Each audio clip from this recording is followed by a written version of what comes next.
So on Twitter this morning, I saw this case, which I don't know if you've heard about or not, but I think it's something that deserves looking at, and I'm going to start looking at it. Now, this is someone that I follow on Twitter called Red Rum Media, who does true crime podcasts and documentaries. So I've only just found this, what's the word for it? This podcaster. I've only just found this account, this Twitter account. Sorry, X, also known as X. And it just stuck out to me this morning, something that she put on. This is a case until this morning I hadn't heard of.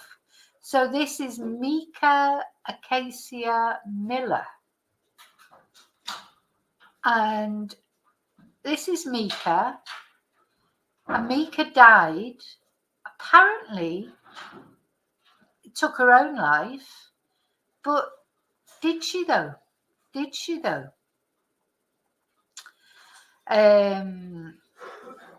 Because her husband, this is her husband, he's a pastor. Well, you know, straight away, I know it's awful, but straight away then I think, oh, he's done it, definitely, because you know what it's like. These pastors, they quite often end up, it turns out that they've, done something to their wives. Anyway, this is Mica. She was very young, as you can see, and this is her on her own account talking about abuse just before she was found dead. So this is Mica Miller speaking on her abuse just weeks before her untimely death. So let's have a look. I think I forgot. I knew, but so today my heart's a little heavy. I've had a lot of women that have reached out to me about situations of abuse. And I just want to tell you what a lot of people have told me lately and reminded me, because I think I forgot. I knew, but I pushed it in the back of my head just because of my situation. But you are the bride of Christ. Before anybody else's bride, male or female, it doesn't matter. It doesn't matter what gender you are. Abuse is abuse. And you are the bride of Christ. And my Bible says that he took all the abuse you could think of for you so that you didn't have to live that life of slavery and bondage and pain. Jesus took it all for you. So you don't have to stay in a abusive relationship, whether that's sexual, whether that's somebody forcing you to take illegal drugs or alcohol abuse or physical abuse, psychological abuse, making you think that this is all your fault, or you're a bad mom, or you're a bad wife, or you're a bad husband, or you're not giving it your all when you know you are. God hates divorce. But why? According to everybody I've asked and the scriptures that I've found, it's because it hurts people. But does abuse hurt people? How do you think God feels about that? So I want to remind you, like a bunch of people have been reminding me lately, that I'm God's bride first. And even an earthly spouse who's a good spouse, when they know that their bride is being hurt, just imagine what an earthly spouse does. What do you think your heavenly spouse does when you're the bride of Christ and he sees his bride going through abuse and hurt? What do you think he thinks about that? So, encouragement in all this is you are the bride of Christ first before anybody else's. And he's got you. And he sees you. And he loves you. So that is that That was her talking. Now we're going to have a look at a video of her husband, Pastor J.P. Miller, who she was divorcing him because of allegedly being abused. This is where he announces to his church that she committed suicide.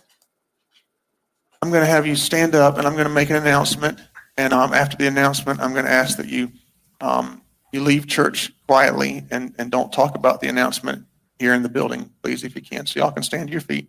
Let me just go back to the beginning again. I'm going to have you stand up. Just as soon as he opened his mouth, I was thinking, oh my God, look at all these people though in his thrall. What is it with these pastors, that they can affect people in this way? I'm going to ask you all to stand up, and they all stand up. It's like, what is this power that these pastors have over people? And I'm going to make an announcement. And after the announcement, I'm going to ask that you leave church quietly and don't talk about the announcement here in the building, please, if you can. So y'all can stand to your feet. Before I make the announcement, I also want to say that my request to you is that you will continue to come to church and serve and give for the next little bit, because I don't want to have. I'm taking. Yeah, continue to come to church and serve and give. Yeah, give me your money. A little bit of a break, and I don't want to have to worry about the church. My break may be a few days, a few weeks. I don't know. I got a call late last night. My wife has passed away, and it was self-induced, and it was up in North Carolina. And we're going to have a funeral for her next Sunday here at 3 p.m.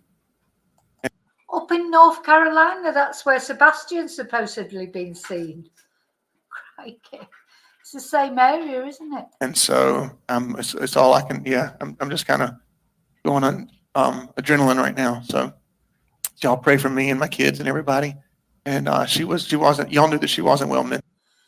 Oh, you'll pray for for me and for my kids and everybody. Now listen to what he's going to say now. This is the typical gaslighting. She was not mentally okay. Oh, no, she wasn't. She couldn't have been if she was with you, to be honest. Mentally, and that she needed her medicine that was hard to get to her. And so I'm sure there'll be more details to come, but just keep our family in your prayers. And I'm going to let Pastor Randall, my bishop, he can pray. I'll get him a microphone, he'll pray out. And if you have anything you want to share as well, I appreciate it. Come on, let's pray. Let's listen to that crap again. I'm going to have you stand up and I'm going to make an announcement. And after the announcement, I'm going to ask that you leave church quietly and don't talk about the announcement here in the building, please, if you can. So y'all can stand to your feet. Before I make the announcement, I also want to say that my request to you is that you will continue to come to church and serve and give for the next little bit, because I don't want to have. I'm taking a little bit of a break, and I don't want to have to worry about the church. My break may be a few days, a few weeks. I don't know. I got a call late last night. My wife has passed away, and it was self-induced, and it was up in North Carolina. And we're going to have a funeral for her next Sunday here at 3 p.m. And so it's all I can.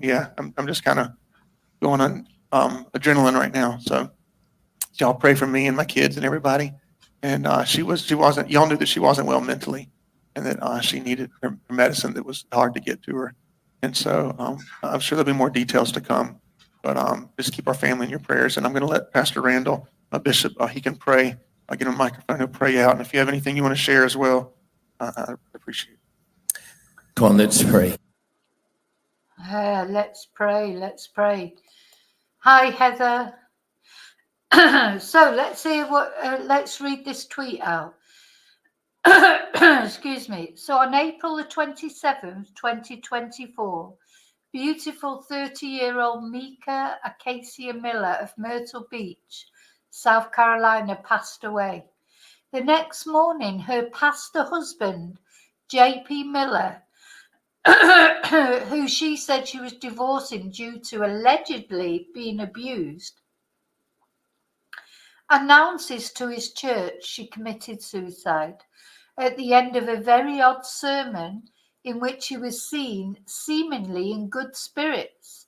Her family and friends do not believe that she deleted herself. He also said in a sermon from about a year ago that it's okay to murder someone. He is also alleged to have had a mistress since 2020 or 2021. And she, the mistress, allegedly had a handicapped husband who died in a pool, which was also classed as self-deletion. Around the same time the affair was alleged to have started. So initially he agreed to speak with reporters, but he has now since bailed out on them and told them that he's leaving town. So that's that. What's this? Another video here. The palace. This is the longest series I've ever. The palace. This is the longest series I've ever preached, and our memory verse is Psalm 75, verse 7. Put it up there. And so I expect that y'all have this thing because we have more Catholics in this service than we do the second service. So y'all are good at memorizing things, right, Catholics? Right. Okay. Here we go. So we're going to move it off the screen. We're going to say, "Good and strong, ready, go." Promotion does not. But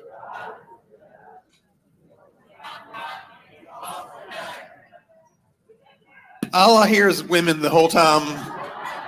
Women do talk a lot. The palace. This is the longest series I've ever preached, and our memory verse is Psalms. So this was his sermon before he announced that his wife was dead. He's, you know, what women do talk a lot, of course, don't they? According to him, I straight away just don't like him. Let's have a look at this video. We actually live in what's called an autonomous culture. An autonomous culture, auto meaning self, nomos meaning law. Autonomous cultures where every person gets to dictate for himself or herself what their morals are. You get to dictate for yourself how you live, who you marry, what you do in life. Not even the government dictates. You can murder somebody in America if you want to. You dictate your own morality here in our culture because it's an autonomous culture. Oh, you can murder someone in America if you want to because it's an autonomous culture. Let's just hear that again. We actually live in what's called an autonomous culture. An autonomous culture, auto meaning self, nomos meaning law. Autonomous cultures where every person gets to dictate for himself or herself what their morals are. You get to dictate for yourself how you live, who you marry, what you do in life. Not even the government dictates. You can murder somebody in America if you want to. You dictate your own morality here in our culture because it's an autonomous culture. That's the culture we live in, and we have to agree on that. Here's why we have to agree on this first. Because if I don't agree with you, or you don't agree with me, and I don't like the way you live, and you don't like the way I listen, I'm going to love you anyway. We actually live in what's called an autonomous culture. An autonomous culture. So there you go. So this is the guy. No, he's not been accused of anything officially by law enforcement, but her family, this woman's family, let's see, 30-year-old Mica, who is now no longer with us on this planet, who supposedly has deleted herself, her family are not convinced that she did it to herself. Now, often families are like that, aren't they? Because you know, it's hard to accept that your family member might have deleted themselves. Of course it is. But I'm just going to read out to you an article.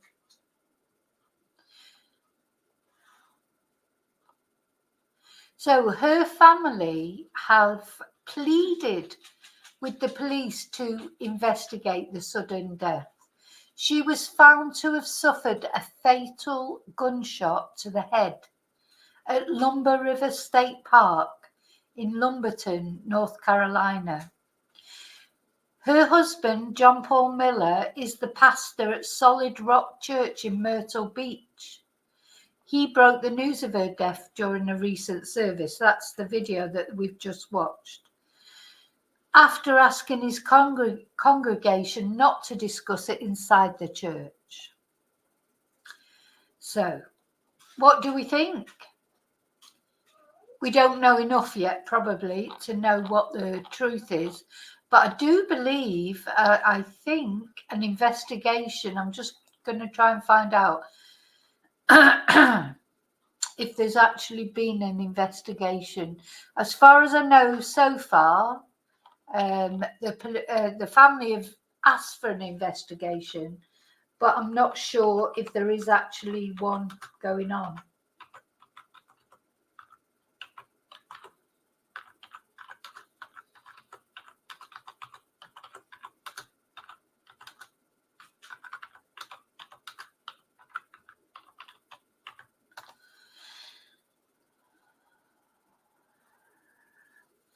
No, as far as I know, maybe not yet. Or maybe, yeah, I don't know. There's more to come out, obviously, about this story. Was it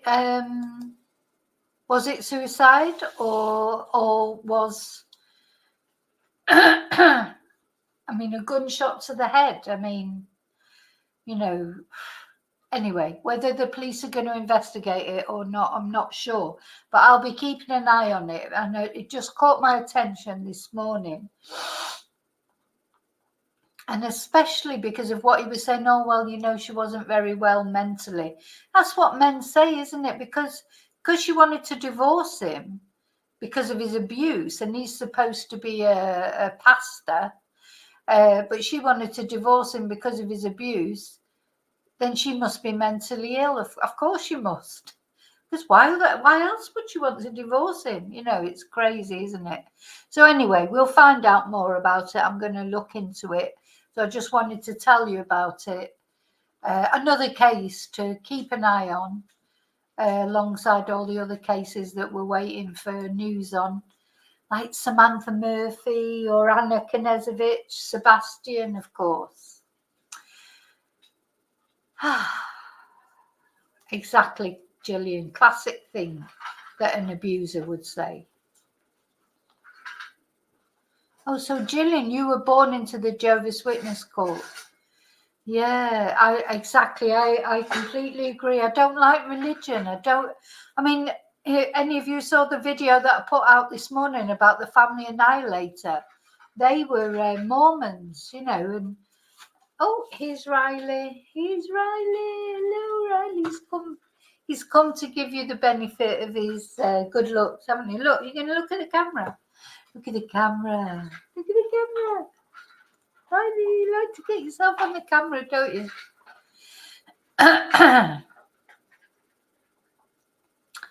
Thank you, Heather. Yeah, beautiful. Oh, yeah, you're better off sticking with dogs. At least you know where you are with dogs. You know? They don't shoot you in the head, do they?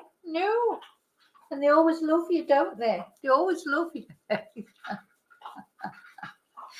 Look, his little Mohican. Look at him. He's so cute. He's so cute. I'm going to start putting a little bow in it, a little pink bow, because he, you know, I think, you know, Riley is a little bit that way. He does like pink, don't you? Look at his face. Oh, you just love being on the cameras. All right, okay. Okay, I'm going to go now. So we'll see. All right. Oh, God, he's like, no, more cuddles. We'll see if anything comes out about Sebastian overnight. Thank you all for being here with me. Don't forget to leave your fingerprint on the like button. And if you're not subscribed, I can see there's been a lot of people watching at home, a lot of people joining in the chat, but a lot of people I know don't join in the chat, they just watch from home. But if you're not subscribed, please think about subscribing. So night DMV, night everyone.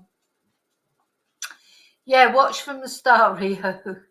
Okay, you know, if you're ready for a bit of rabbit hole stuff about Sebastian Rogers. Okay, so remember to live and love wisely, carefully. Please don't get involved with a pastor. Honest to God, if I met a man and he turned around to me and said he was a pastor, I'd be like, bye, because you just can't trust him. Anyway, Okay, so yeah, remember to live and love wisely and carefully. And I will see you really soon in the next video. And until then, may your God go with you. Bye-bye. Heather, I hope you had a good time. Bye.